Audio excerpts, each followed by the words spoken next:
I thought my street was safe, my home a sanctuary, until the sudden flash of police lights turned a peaceful evening into a terrifying fight for my life.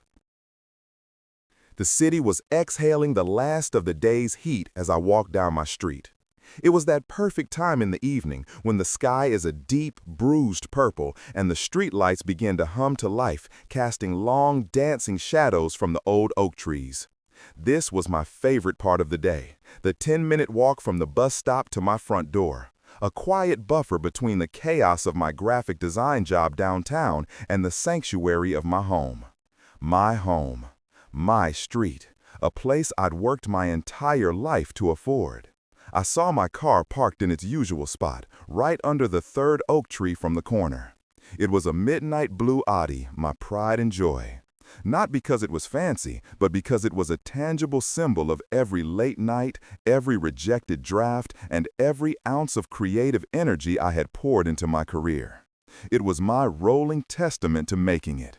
I fumbled in my pocket for my keys, my mind already on the dinner my wife Sarah was probably making. We were having our first child, and her cravings had been a culinary adventure, to say the least. A smile touched my lips as I imagined what it would be tonight. That's when the world shifted. A police cruiser, silent and dark, sliced through the quiet street and pulled up behind my car, its headlights pinning me against the driver's side door. Before I could even process it, the high beams flashed on, blinding me, and then the strobing blues and reds began to paint the peaceful suburban street in harsh, frantic colors. My heart hammered against my ribs. What was going on? The passenger door of the cruiser opened and an officer got out. He was a big man, built like a refrigerator, with a jaw that looked like it had been chiseled from granite. His name tag read Miller. He didn't saunter, he stalked, his hand resting casually on the butt of his gun. His eyes, pale and cold in the flashing lights, raked over me, then my car, then back to me. "That's your car?" he barked, the question an accusation. "Yes, officer," I said, trying to keep my voice steady, my hands held slightly away from my body, open and visible. It was a posture I'd learned long ago, one I hated but knew was necessary. "Is there a problem?" "We've had reports of break-ins in the area," he said, his voice flat, devoid of any emotion except suspicion. He was standing a few feet away, but his presence felt suffocating. "Someone matching your description." My description? A black man in a hoodie and jeans? I glanced down at my clothes, the standard uniform for a graphic designer who values comfort over corporate dress codes. A cold knot formed in my stomach. "I live right here, officer," I said, gesturing with my head towards my house, just 2 doors down. "Number 24. My name is Marcus Thorne. I've lived on this street for 3 years." He didn't even glance in the direction of my house. License and registration. It wasn't a request. "Of course," I said, moving with the slowness of a bomb disposal expert. "My wallet is in my back pocket." I turned slightly to reach for it, and that was the only invitation he needed. In a flash, he closed the distance between us. "Don't you move!" he roared, his voice cracking like a whip. Before I could even say a word, he grabbed me by the collar of my hoodie and slammed me against the side of my own car. The impact was jarring. My head hit the window with a sickening thud, and for a second, the world was just a kaleidoscope of flashing lights and searing pain behind my eyes. The cool metal of the car door pressed against my cheek. "I said, don't move," he screamed, his breath hot and foul against my ear. He wrenched my arms behind my back with a force that felt like it was tearing my shoulders from their sockets. "I was just getting my wallet," I gasped, the air knocked out of my lungs. My face was pressed so hard against the glass that my cheekbone ached. I could taste blood. "Likely story," he spat, his knee digging hard into the back of my thigh. "You punks all have the same story, casing the neighborhood, looking for a score. You thought you hit the jackpot with this one, didn't you?" Panic, hot and acidic, rose in my throat. This wasn't happening. Not here, not on my street, 50 feet from my front door where my pregnant wife was probably setting the table. I tried to speak, to reason with him, to make him see the absurdity of it. "Officer, please," I choked out. "This is my car. My name is on the registration. It's in the glove compartment. You can just look." For an answer, he slammed my head against the window again, harder this time. Stars exploded behind my eyes, and a wave of nausea washed over me. He twisted my arm higher, forcing a cry of pain from my lips. "Resisting arrest, huh?" he grunted, the words laced with a terrifying satisfaction. But I wasn't making a choice. I wasn't doing anything but trying to exist. Through the ringing in my ears and the fog of pain, I heard the cruiser's driver's side door open. Another officer, younger, with a less imposing frame, was getting out. Hope, fragile and desperate, fluttered in my chest. Maybe he would be reasonable. Maybe he would stop this. Miller saw him approaching and tightened his grip, as if asserting his dominance. "Caught this one red-handed, Davis," he called out to his partner.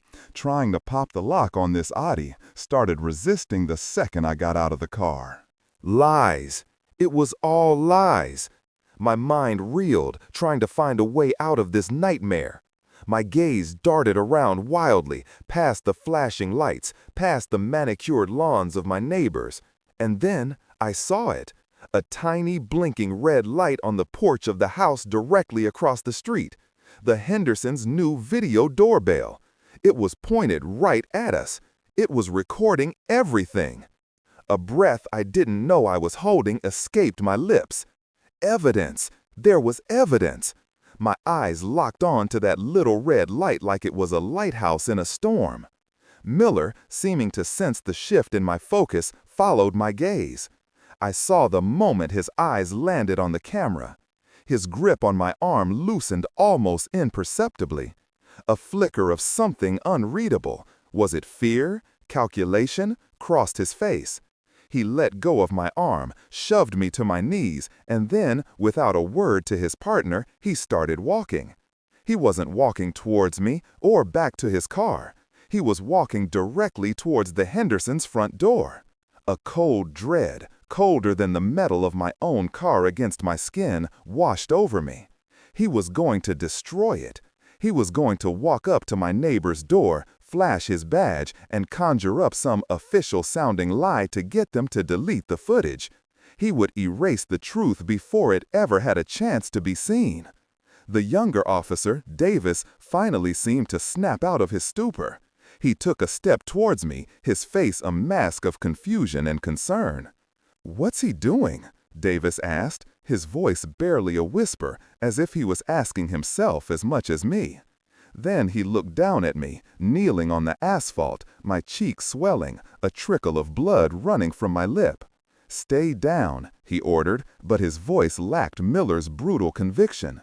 It was the hollow command of a man just following a script. "He's going to get rid of the evidence," I choked out, my voice raw. I pushed myself up slightly, ignoring the searing pain in my shoulder. That camera, it saw everything. He's going to make them delete it. Panic gave my voice a strength I didn't know I had. "Mr. Henderson!" I screamed, my voice echoing in the unnaturally quiet street. "Don't let him in! He's lying! Call the real police!" Miller's back stiffened. He shot a venomous glare over his shoulder, a look that promised a world of pain, before he quickened his pace. He was on their porch now, his huge frame dwarfing their welcome mat. He pounded on the door, not a polite knock, but a heavy, demanding fist.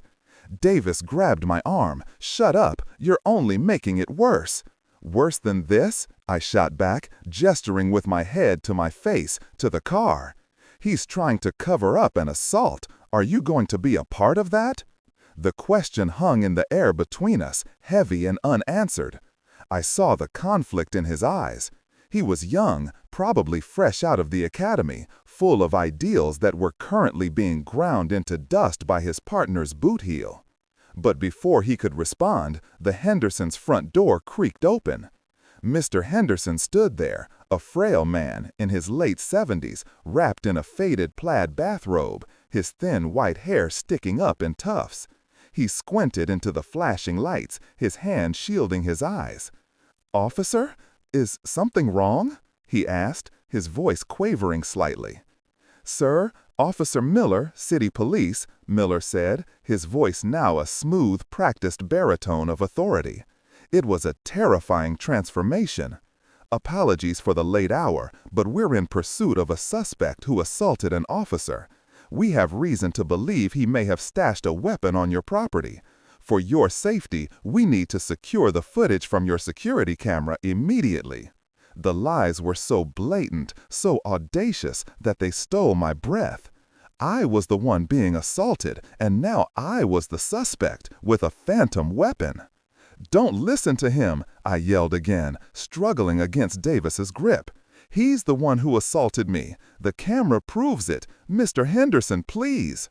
Mr. Henderson looked from the giant uniformed man on his porch to me, a bloodied mess on my knees in the street.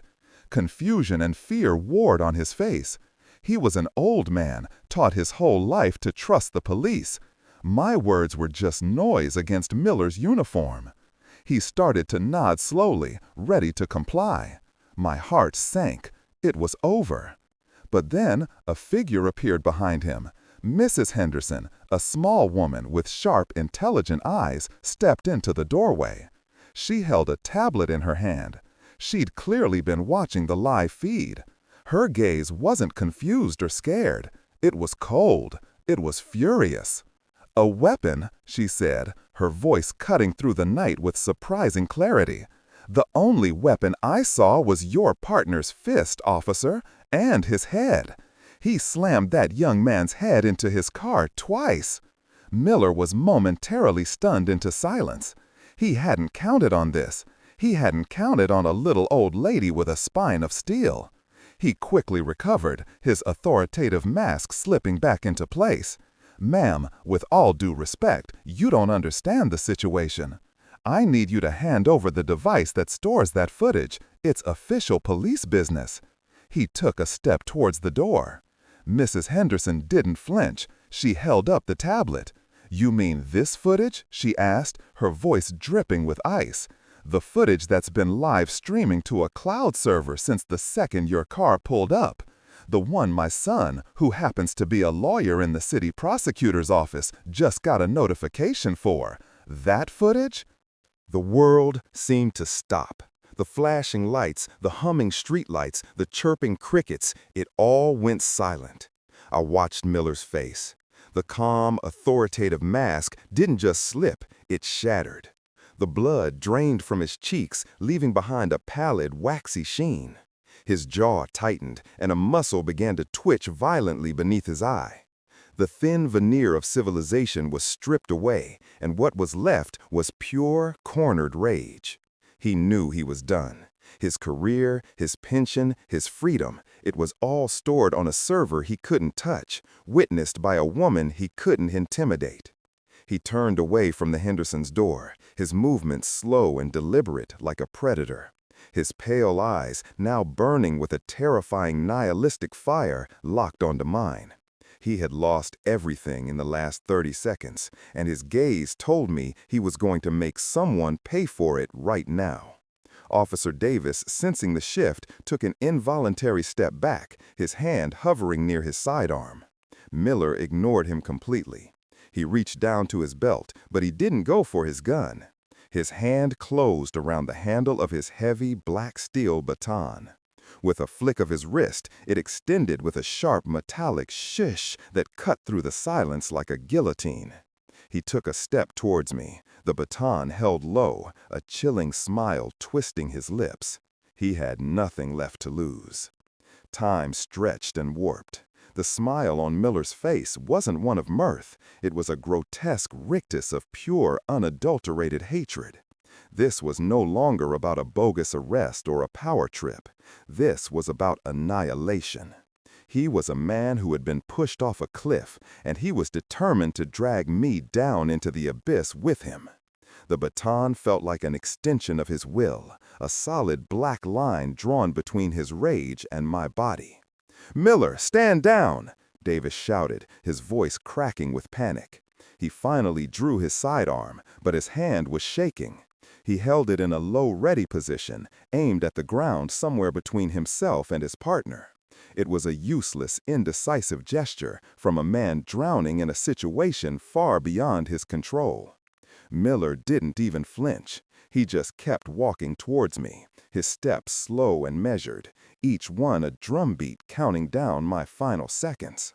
I was still on my knees, my mind screaming at my body to move, to run, to do anything, but I was frozen, a deer in the headlights of an oncoming freight train.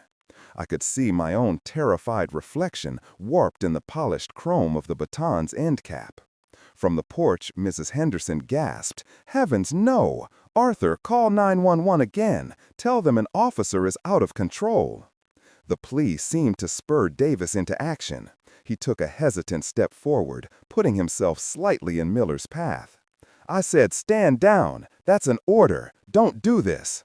Miller stopped. He turned his head slowly, and the look he gave his partner was one of such profound contempt it made my blood run cold.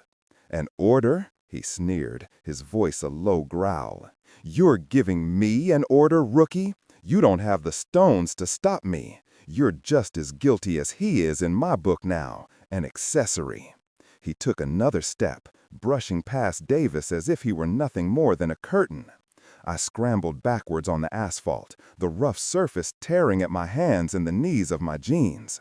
The world had narrowed to the space between me and that baton. I could hear my wife's name, Sarah, echoing in my head, a desperate silent prayer. I thought of our baby, a life I might never get to meet.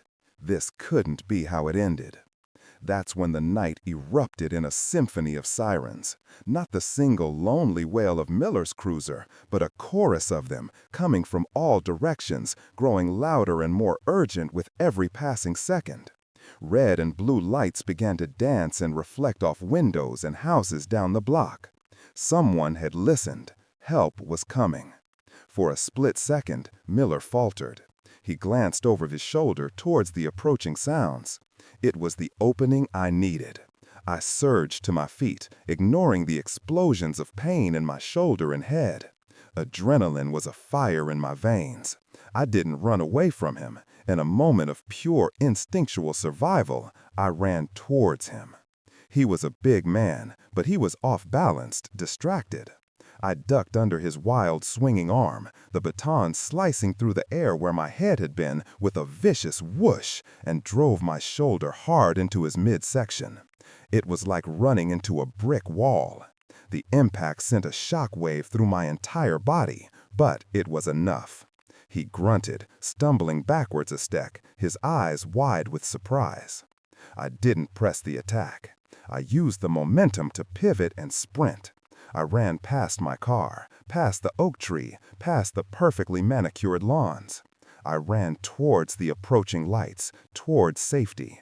I could hear his heavy footsteps pounding on the pavement behind me, his roared curses swallowed by the rising scream of the sirens. 2 more cruisers screeched to a halt at the end of the block, boxing us in. Doors flew open and officers spilled out, weapons drawn. "Police, get on the ground! Everyone on the ground now!" I immediately dropped to my knees and put my hands on my head, my chest heaving, gasping for air. I looked back. Miller had stopped, caught in the crisscrossing beams of 4 sets of headlights. He stood there, a wild, cornered animal, the baton still clutched in his hand. He was panting, his face contorted in a mask of fury and disbelief. He looked at the officer swarming towards him. Then he looked at me. And then he started to laugh. It wasn't a normal laugh. It was a broken, unhinged sound that scraped its way out of his throat, full of gravel and despair. A sergeant, a man with salt and pepper hair and a face etched with weary authority, took charge. "Miller, drop the baton, now." Miller's laughter died in his throat. He lowered the baton slowly, but he didn't drop it. His eyes were locked on me, burning with an intensity that terrified me more than the weapon itself. He knew it was over, but his look promised that this, right here, was not the end.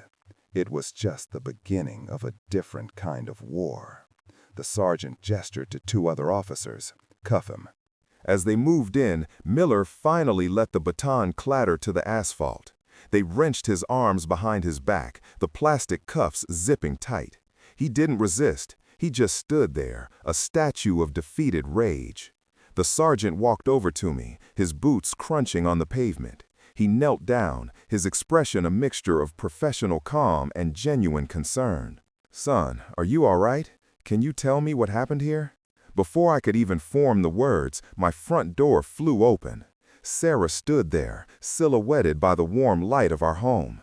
She was holding her phone, her face pale with terror. Her eyes scanned the chaotic scene, the police cars, the flashing lights, her husband on his knees with his hands up.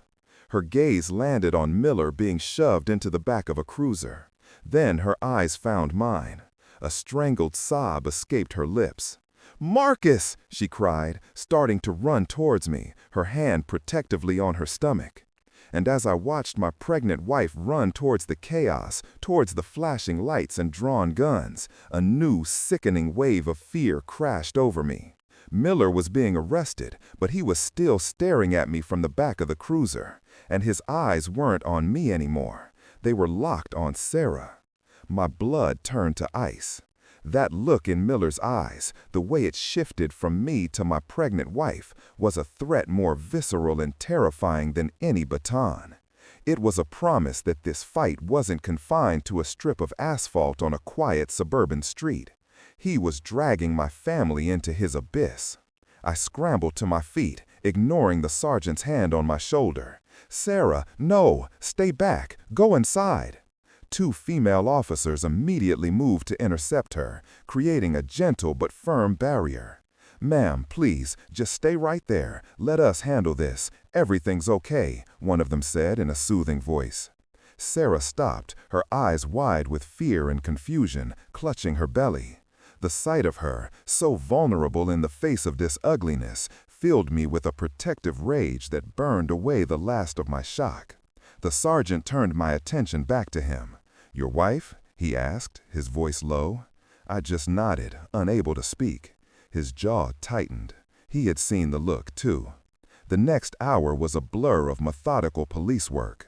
Paramedics checked me over, cleaning the cut on my lip and documenting the swelling on my cheek and the angry red mark where my head had hit the car window. Officer Davis gave his statement, his voice shaky but clear, corroborating every single detail of my story. He looked physically ill, as if he'd just witnessed the ugly, rotten core of a system he'd sworn to uphold. The Hendersons, brave and resolute, handed over the tablet and gave a crisp, detailed account of everything they'd seen on their video doorbell. Mrs. Henderson kept patting my arm, telling me I was a good boy and that she wasn't going to let some thug with a badge get away with this. The sergeant, whose name was Connolly, made sure I was the last one to give a statement. He took me aside, away from the lingering chaos, and spoke with a candor that surprised me. "Look, Mr. Thorne," he began, his voice weary. "Miller is done. The video, his partner's testimony, the eyewitnesses, his career in law enforcement ended tonight. He'll be fired by morning, and charges are being filed as we speak. Assault, filing a false report, intimidation. The prosecutor's office is going to throw the book at him." "What about my wife?" I asked, my voice barely a whisper. The way he looked at her. Connolly's face hardened. "I saw it. We all saw it. It's in my report, and I've made it clear to the DA that there's a credible threat. A restraining order will be issued as part of his arraignment. He won't be able to come within 1,000 feet of you, your wife, or your home." He paused, looking me square in the eye. "I can't promise you that you won't have to look over your shoulder for a while. Men like Miller, they don't lose well. But I can promise you the department will not let this go. He disgraced the badge, and we take that personally. It wasn't a perfect guarantee of safety, but it was something. It was an acknowledgement. It was a promise of support from the very institution that had just tried to break me. After the last of the police cars pulled away, the silence that descended on the street felt heavy and profound. The flashing lights were gone, but their ghosts seemed to dance on my retinas. Sarah and I stood on our lawn, wrapped in each other's arms. She trembled against me, and I held her tighter, trying to absorb her fear, trying to project a strength I wasn't sure I possessed. We didn't speak for a long time. There were no words. There was only the shared trauma and the quiet, fierce love that held us together. The days that followed were difficult. The news story broke, and our quiet street was suddenly filled with news vans. The video from the Hendersons' doorbell went viral. I became an unwilling symbol. My face was everywhere. There were interviews, calls from lawyers, and an outpouring of support from strangers that was both humbling and overwhelming. But there was also the dark underbelly, the online comments defending Miller, the veiled threats, the constant gnawing anxiety that he was out there somewhere, stewing in his rage. But something else happened too. My community, my quiet suburban neighborhood rallied around us in a way I never could have imagined. The Hendersons brought over a casserole the next day and installed 2 more high-definition cameras on their property, just in case. Other neighbors came by, offering to mow our lawn, pick up groceries, or just sit with Sarah while I dealt with the legal proceedings. Our street, once a collection of separate houses, became a network, a web of watchful eyes and open doors. They had seen the injustice happen right in front of them, and they refused to be silent bystanders. The resolution wasn't a single dramatic moment in a courtroom. It was a slow, steady rebuilding. Miller was fired the next morning, just as Connolly had promised. He was convicted on multiple charges and sentenced to 3 years in prison, the maximum for his offenses. The restraining order was made permanent. The civil suit we filed against him and the city resulted in a settlement that would ensure our child's future was secure. But the real victory wasn't the money or the jail time. The real resolution came about 6 months later. I was in the nursery, putting the finishing touches on a mural of a starry night sky above the crib. Sarah walked in, her belly round and full, and handed me a letter. It was from Officer Davis. In it, he apologized profusely for his inaction. He explained that he'd resigned from the force a week after my assault. He couldn't wear the uniform anymore, he wrote, not after seeing what it could be used for. He was going back to school to become a social worker. He wanted to help people in a different way. He wanted to be part of a solution, not the problem. I stood there, paintbrush in hand, and looked at the letter, at the mural, at my beautiful wife. The fear, that cold knot of dread that had lived in my stomach for months, finally began to dissolve. Miller was a monster, but he was just one man. And for every Miller, I had learned, there was a Mrs. Henderson with a tablet, a Sergeant Connolly with a conscience, an Officer Davis willing to change course, and a whole community ready to stand up and say, "Not here, not on our street." A few weeks later, my daughter was born. We named her Hope. As I held her in my arms for the first time, her tiny fingers wrapped around mine, I looked out the hospital window at the city lights.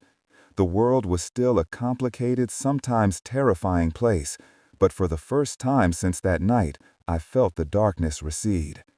Holding my daughter, I knew the fight had been worth it. Justice wasn't just about punishing the guilty, it was about protecting the innocent, and building a world where that little blinking red light of truth would always be stronger than the shadows.